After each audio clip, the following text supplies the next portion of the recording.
териториален превес. Контролираха владеенето на топката, но не съумяваха да достигнат до изгодни положения за опасен удар по посока на вратата на Загорец.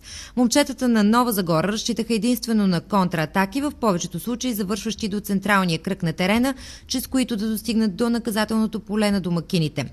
С началото на втората част натискът на Асеновец се увеличи и гостите заиграха още по-прибрано за защита, като единствен напред бе оставен централният им нападател Станимир Белчев.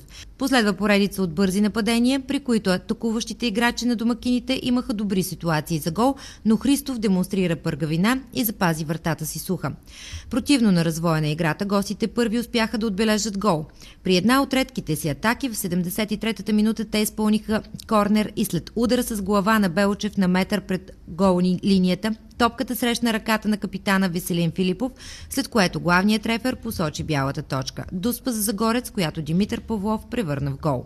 От тук до края домакините натикаха новозагорските футболисти в наказателното им поле и в 77-та минута Шакир с глава успя да възстанови равенството. В минутите след изравняването домакините продължиха да натискат и не след дълго резултатът бе вече в тяхна полза. В 87-та минута след технична игра Борислав Караматев прати топката директно във вратата на гостите, извеждайки закономерно Асеновец напред в резултата. Така Асеновец записват още 3 точки в актива си. Прекрасен подарък направиха привърженици на футболен клуб Асеновец към клуба си. Със собствени средства те закупиха и подариха модерно табло, показващо номерата на играчите, както и времето на продължението, което обикновено се дава от реферите в края на полувремената. Таблото е внос от Германия на стойност 400 лева.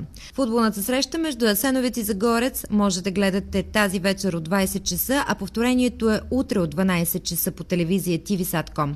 Тя се излъчва с подкрепата на информационен портал asenovgradnews.com, а коментатор на матча е Ангел Маринов. Уважаеми зрители, в края вижте още веднъж по-важното от днес.